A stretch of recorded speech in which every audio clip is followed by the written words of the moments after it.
Make time to rest. Importante sa ating mga mommies ang may enough sleep. Kung hindi enough ang sleep, take a nap.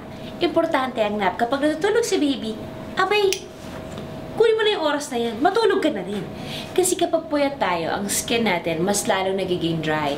Mas lumalabas sa pagiging haggard natin. Siyempre, hindi naman maganda yan para sa ating mga husbands, hindi ba? At para sa atin na rin mismo.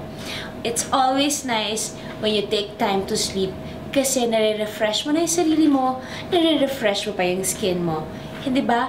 Walang pinakamagandang vitamin sa katawan kung hindi sleep and lotion. Happy sleeping, mommies. Remember, when you take care of yourself, it really shows.